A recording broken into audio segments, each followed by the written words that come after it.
तो इस देश का साधु संत सन्यासी नांगे बाबा पूर्ण रूप से तैयार हैं। 3 तारीख को जब लॉकडाउन खत्म होगा देश के अंदर, तो हम ये प्रण लेते हैं कि उस दिन पूरा साधु संत सन्यासी नागा साधु पूर्ण रूप से महाराष्ट्र का घेराव करेंगे और उस गांव को जला के राख कर देंगे।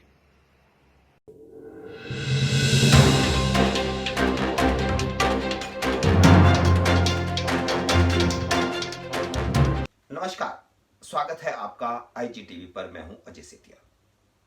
महाराष्ट्र के पालघर इलाके में कासा थाना के अंतर्गत जूना अखाड़ा के 2 साधुओं की पीट पीट कर हत्या कर दी गई। उनके साथ उनकी मारुति कार के ड्राइवर की भी हत्या कर दी गई। इसको लेकर के अलग अलग तरह की कहानियां आ रही हैं। महाराष्ट्र के मुख्यमंत्री उद्धव ठाकरे ने स्पष्टीकरण दिया है कि ये साधु अपने गुरु महंत रामगिरी के दाह संस्कार में हिस्सा लेने के लिए सूरत जा रहे थे। ये कांधावली इलाके से चले और गुजरात के बॉर्डर से पहले दादरा नगर हवेली को पार करना था। दादरा नगर हवेली में केंद्रीय सुरक्षा बल के जवानों ने इनको वहां घुसने नहीं दिया और इनको वापस जाने के लिए कहा। ये वहां से वापस आ रहे थे तो हाईवे पर पुलिस ने इनको चलने नहीं दिया और इनको कहा कि आप गांव में से जाइए।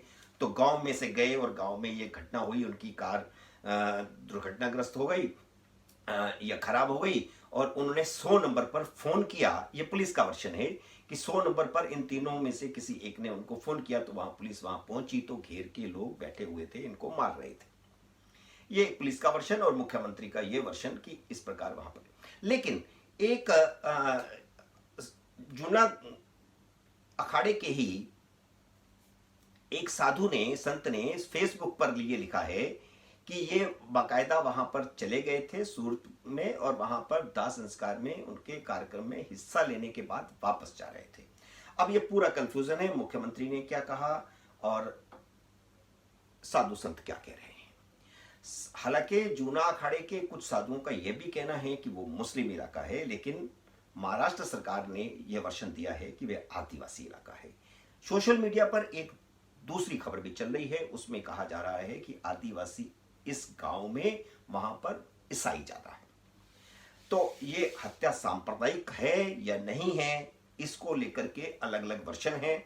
जहां जूना अखाड़ा और अखिल भारतीय अखाड़ा परिषद का यह कहना है कि ये सांप्रदायिक हत्या है, लेकिन महाराष्ट्र सरकार का यह कहना है कि इसका सांप्रदायिकता से कुछ लेना देना नहीं है।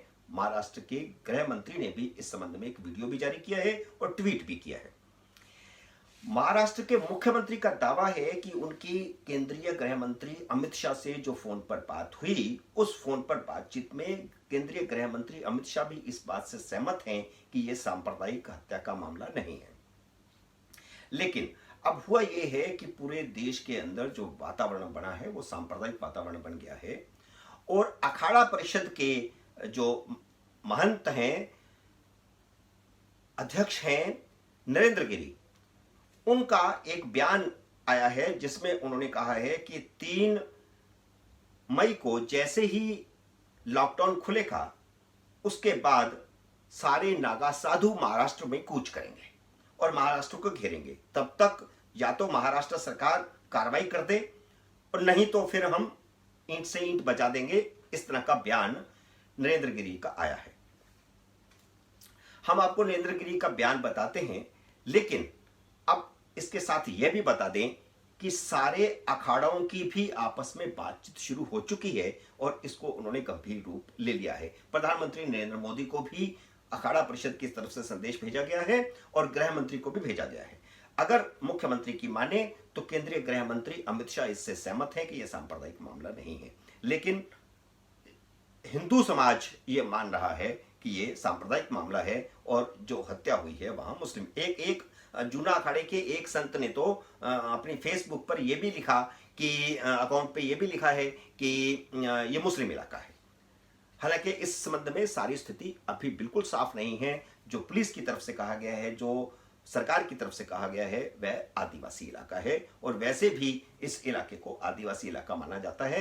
हो सकता है कि आदिवासी इस गांव में क्रिश्चियंस ज्यादा हों, यह भी हो सकता है, लेकिन ये इसके बारे में कोई पुष्ट समाचार नहीं है। अब सवाल पैदा होता है कि दो साधुओं कल्प वृक्षगिरी और सुशीलगिरी महाराज, कल्प वृक्षगिरी तो 70 साल के और सुशीलगिरी महाराज 30 साल से ऊपर के। सुशीलगिरी महाराज सुल्तानपुर इलाके के रहने वाले हैं। 16 साल की उम्र में वह साधु बन के चले गए थे। लेकिन एक सवाल जो सबसे बड़ा खड़ा होता है वह यह खड़ा होता है कि 16 अप्रैल की घटना को 19 अप्रैल तक पुलिस ने और प्रशासन ने क्यों छुपाया, इस पर कोई कार्रवाई क्यों नहीं हुई। हालांकि मुख्यमंत्री का यह दावा है और उन्होंने भी यह दावा तब किया है जब सोशल मीडिया पर यह सारी बात उछल गई, सोशल मीडिया पर यह वीडियो चल गया कि किस प्रकार पुलिस ने खुद ही साधुओं को भीड़ के हवाले कर दिया। अब ये वीडियो जो सामने आया है उस वीडियो में साफ दिख रहा है कि एक कमरे में से एक पुलिसकर्मी इस जो कल्प वृक्ष गिरी महाराज हैं उनको लेकर के बाहर आ रहा है और उसके बाद वो उनको भीड़ के हवाले करके खुद चला जाता है और भीड़ उनको फिर मारती है पुलिस वाले के सामने। ये पुलिस वालों के सामने हुआ है, जबकि पुलिस का ये दावा है कि हम जब वहां पहुंचे तब तक जो है भीड़ इनको मार चुकी थी, इनको जो है अधमरा करके छोड़ के जा चुकी थी। पुलिस का ये वर्जन है, जबकि वीडियो दूसरी कहानी कहता है। लेकिन 17 तारीख को सुबह सुबह पुलिस इन तीनों को लेकर के हॉस्पिटल जाती है और हॉस्पिटल में जब चेक किया जाता है तो बताते हैं कि तीनों मर चुके हैं। अब जूना अखाड़े के आदित्य गिरी महाराज ने भी एक वीडियो जारी किया है। हम आपको पहले सुनाते हैं अखाड़ा परिषद के राष्ट्रीय अध्यक्ष नरेंद्र गिरी जी का बयान। होगा, हमारी बात महामंत्री से सभी पदाधिकारियों से हुई है, सब उत्तेजित हैं।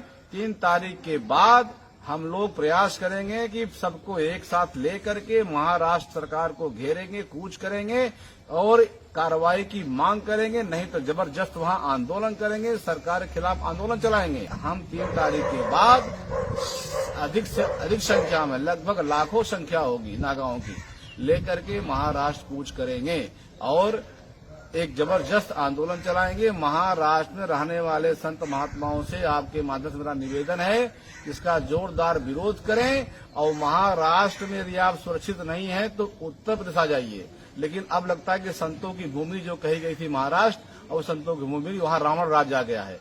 यह कार्य केवल रावण राज्य में हो सकता है। आपने नरेंद्र गिरी जी को सुना।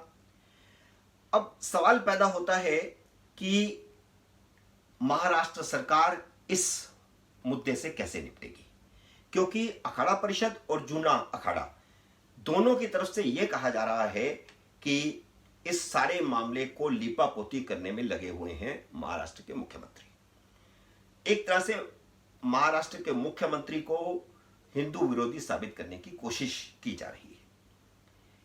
क्या अखाड़ा परिषद और नागा साधु इस बात को समझ जाएंगे कि जो मुख्यमंत्री कह रहे हैं वो सही है, या नागा साधु कूच करेंगे?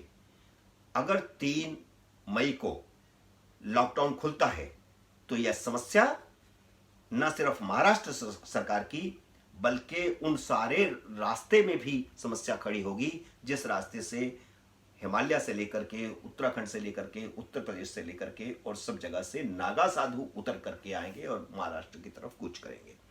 1 लाख नागा साधुओं के महाराष्ट्र पहुंचने की बात कही गई है, इसकी घोषणा की गई है। अब आप सुनिए आदित्य गिरी ने क्या कहा। टीवी चैनल वालों को याद आई है कि कोई साधु संत सन्यासी, 2 लोगों की हत्या कर दी गई है, एक उनके वाहन चालक की हत्या हुई है। और साथ में अभी भी बड़ी शर्म की बात है कि ये उनको ये कह रहे हैं, उस समुदाय के लोगों को इस तरह बचाया जा रहा है कि उन्होंने इनको चोर समझ लिया। कितनी शर्म की बात है कि एक भगवा कपड़े में 3 साधु जा रहे हैं और उनको पुलिस गाड़ी से निकालकर लोगों के हवाले कर रही है, उन समुदाय के लोगों को, कि लीजिए आप इन्हें पीट लीजिए और मार दीजिए। महाराष्ट्र सरकार और केंद्र सरकार से ये मांग करता हूं कि ऐसे दोषियों को तुरंत फांसी पर लटकाया जाए और पुलिस कर्मचारियों के खिलाफ भी कानूनी कार्रवाई जो बनती है वो की जाए। अगर सरकारें ये काम नहीं कर सकती तो इस देश का साधु संत सन्यासी नांगे बाबा पूर्ण रूप से तैयार हैं। 3 तारीख को जब लॉकडाउन खत्म होगा देश के अंदर, तो हम ये प्रण लेते हैं कि उस दिन पूरा साधु संत सन्यासी नागा साधु पूर्ण रूप से महाराष्ट्र का घेराव करेंगे और उस गांव को जला के राख कर देंगे। आपने आदित्य गिरी महाराज को सुना। अब सारे साधु संत ये चाहते हैं कि पूरे गांव पर सख्त से सख्त कार्रवाई की जाए, और पुलिस ने सख्त से सख्त कार्रवाई इस हिसाब से कर दी है कि 101 व्यक्तियों को गिरफ्तार किया गया है और उनका पुलिस रिमांड लिया गया है, और इसके अतिरिक्त 9 नाबालिग भी गिरफ्तार किए गए हैं जिन्हें ऑब्जर्वेशन होम में भेज दिया गया है। इन 101 लोगों में से 5 प्रमुख अभियुक्त हैं। इन पर 3 तरह की धाराएं लगाई गई हैं। 302 लगाई गई है, हत्या, आपदा प्रबंधन अधिनियम की धाराएं लगाई गई हैं, और महामारी रोग अधिनियम 1897 की धाराएं लगाई गई हैं, जिसके अंतर्गत ये सारा लॉकडाउन और सारी चीजें हो रही हैं। महाराष्ट्र के मुख्यमंत्री का यह कहना है कि कानून के मुताबिक कार्रवाई की जाएगी, और उन्होंने केंद्रीय गृह मंत्री अमित शाह के निर्देशानुसार या उनकी सलाह के अनुसार ADG CID crime Atul Kulkarni को जांच के लिए जिम्मेदारी दे दी है। सीआईडी को जांच सौंप दी गई है, क्राइम विभाग को जांच सौंप दी गई है। केंद्रीय गृह मंत्री ने पूरी घटना की रिपोर्ट मांगी है। अब यह रिपोर्ट महाराष्ट्र सरकार क्या देती है उसमें सारी बात खुलेगी, लेकिन सवाल पैदा होता है फिर वही कि क्या महाराष्ट्र सरकार इस बड़े संकट में से निकल आएगी, या जो हिंदुत्ववादी होने का दावा मुख्यमंत्री कांग्रेस और एनसीपी की साथ साझा सरकार बनाने के बाद भी कर रहे हैं, और अपने को हिंदुत्ववादी साबित करने के लिए जो अयोध्या भी गए थे, क्या वह हिंदूवादी ताकतों के साथ या साधु समाज के साथ, जूना अखाड़ा के साथ और अखाड़ा परिषद जिसके अंदर सारे अखाड़े आते हैं उनके साथ सामंजस्य बना पाएंगे, या उनके साथ आमने सामने की टक्कर शुरू हो जाएगी। और अगर आमने सामने की टक्कर शुरू होती है तो उद्धव ठाकरे के लिए लंबे समय तक मुख्यमंत्री बना रहना बहुत मुश्किल हो